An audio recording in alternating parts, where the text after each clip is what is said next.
नमस्कार लिसनर्स, मैं आप सभी का स्वागत करती हूँ अपने चैनल डिवाइन हरि पर। पिछले वीडियो में हमने स्कंद 2 के अध्यायों का अध्ययन किया था, जिसके वीडियो का लिंक आपको डिस्क्रिप्शन पर मिल जाए।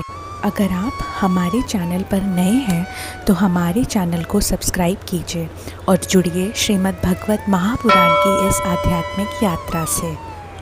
तो चलिए आज की यात्रा को हम प्रारंभ करते हैं और बढ़ते हैं अपने अगले स्कंद की ओर। स्कंद 3 अध्याय 1 उद्धव और विदुर जी की भेंट। ओम नमो भगवते वासुदेवाय।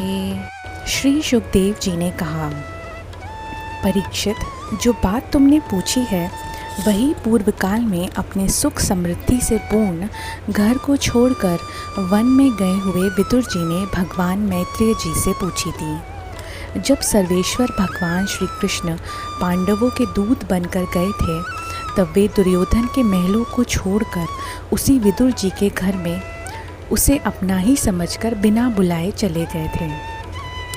राजा परीक्षित ने पूछा, प्रभु, ये तो बताइए कि भगवान मैत्रेय के साथ विदुर जी का समागम कहाँ और किस समय हुआ था। पवित्र आत्मा विदुर जी ने महात्मा मैत्रेय जी से कोई साधारण प्रश्न नहीं किया होगा, क्योंकि उसे तो मैत्रेय जी जैसे साधु शिरोमणि ने अभिनंदन पूर्वक उत्तर देकर महिमान्वित किया था।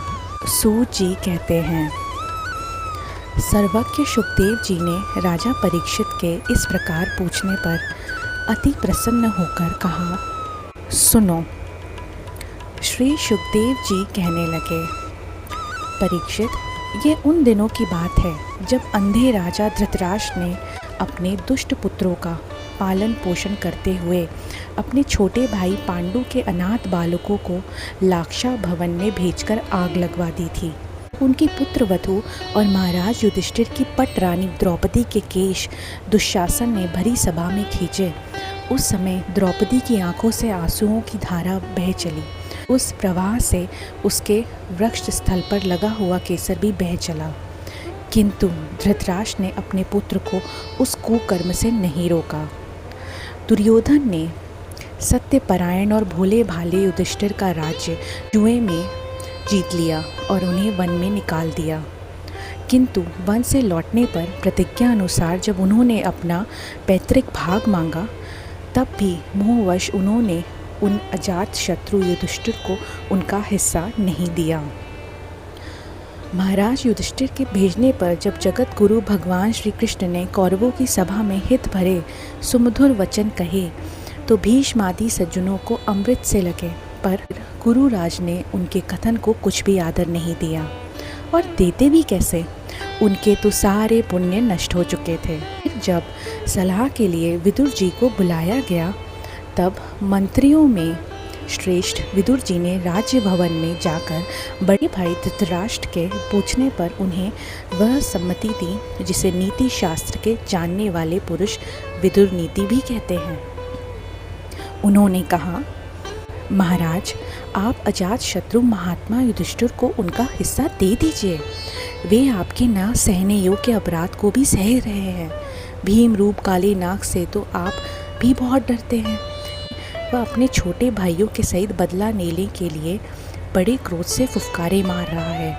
आपको पता नहीं है, भगवान श्री कृष्ण ने पांडवों को अपना लिया है। वे यदुवीरों के आराध्य देव इस समय अपनी राजधानी द्वारकापुरी में विराजमान हैं। उन्होंने पृथ्वी के सभी बड़े बड़े राजाओं को अपने अधीन कर लिया है, तथा ब्राह्मण और देवता भी उन्हीं के पक्ष में हैं। जिसे आप पुत्र मानकर पाल रहे हैं तथा जिसकी हाँ में हाँ मिलाते जा रहे हैं, उस दुर्योधन के रूप में तो मूर्तिमान दोषी आपके घर में घुसा बैठा है। ये तो साक्षात भगवान श्री कृष्ण से द्वेष करने वाला है। इसी के कारण आप भगवान श्री कृष्ण से विमुख होकर श्रीहीन हो रहे हैं। अतएव यदि आप अपने कुल की कुशल चाहते हैं तो इस दुष्ट को तुरंत ही त्याग दीजिए। विदुर जी का ऐसा सुंदर स्वभाव था कि साधु जन भी उसे प्राप्त करने की इच्छा करते थे, किंतु उनकी ये बात सुनते ही कर्ण, दुशासन, शकुनी के सहित दुर्योधन के होठ अत्यंत क्रोध से फड़कने लगे और उसने उनका तिरस्कार करते हुए कहा, अरे इस कुटिल दासी पुत्र को यहाँ किसने बुलाया? ये जिनके टुकड़े खाकर जीता है उसी के प्रतिकूल होकर शत्रु का काम बनाना चाहता है। इसके प्राण तो मत लो, परंतु इसे हमारे नगर से तुरंत बाहर निकाल दो। भाई के सामने ही कानों में बाण के समान लगने वाले इन अत्यंत कठोर वचनों से मर्मरित होकर विदुर जी ने कुछ बुरा न माना और भगवान की माया को प्रबल समझकर अपना धनुष राजद्वार पर रख वे हस्तिनापुर से चल दिए। कौरवों को विदुर जैसा महात्मा बड़े पुण्य से प्राप्त हुआ था। वे हस्तिनापुर से चलकर पुण्य करने की इच्छा से भूमंडल में तीर्थपाद भगवान के क्षेत्रों में विचरने लगे, जहाँ श्रीहरि, ब्रह्मा, रुद्र, अनंत आदि अनेकों मूर्तियों के रूप में विराजमान हैं। जहाँ जहाँ भगवान की प्रतिमाओं से सुशोभित तीर्थ स्थान, नगर, पवित्र वन, पर्वत, निकुंज और निर्मल जल से भरे हुए नदी, सरोवर आदि थे। सभी स्थानों में वे अकेले ही विचरते रहे। वे अवधूत वेश में पृथ्वी पर विचरते रहे, जिससे आत्मीयजन उन्हें पहचान न सके। वे शरीर को सजाते न थे, पवित्र और साधारण भोजन करते थे। शुद्ध वृत्ति से जीवन निर्वाह करके प्रत्येक तीर्थ में स्नान करते, जमीन पर सोते और भगवान को प्रसन्न करने वाले व्रतों का पालन करते रहते थे। इस प्रकार भारतवर्ष में ही विचरते विचरते जब वे प्रभास क्षेत्र में पहुँचे, तब तक भगवान श्री कृष्ण की सहायता से महाराज युधिष्ठिर पृथ्वी का अखंड राज्य करने लगे थे। वहाँ उन्होंने अपने कौरव बंधुओं के विनाश का समाचार सुना, जो आपस की कलह के कारण परस्पर लड़ भिड़कर उसी प्रकार नष्ट हो गए थे, जैसे अपने ही रगड़ से उत्पन्न हुई आग से बांसों का सारा जंगल जलकर खाक हो जाता है। यह सुनकर वे शोक करते हुए चुपचाप सरस्वती के तीर पर आए। वहाँ उन्होंने त्रित, उष्णा, मनु, पृथु, अग्नि, असित, वायु, सुदास, गौ, गुह और श्राद्ध देव के नाम से प्रसिद्ध 11 तीर्थों का सेवन किया।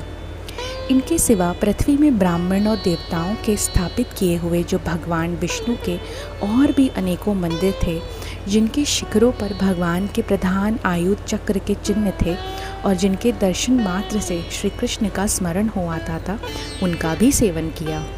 वहाँ से चलकर वे धन्य धान्यपूर्ण सौराष्ट्र, सौवीर, मत्स्य और कुरु, जांगल आदि देशों में होते हुए जब कुछ दिनों में यमुना तट पर पहुँचे, तब वहाँ उन्होंने परम भागवत उद्धव जी का दर्शन किया।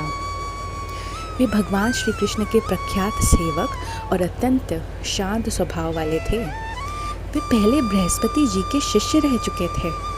विदुर जी ने उन्हें देखकर प्रेम से गाढ़ आलिंगन किया और उनसे अपने आराध्य भगवान श्री कृष्ण और उनके आश्रित अपने स्वजनों का कुशल समाचार पूछा।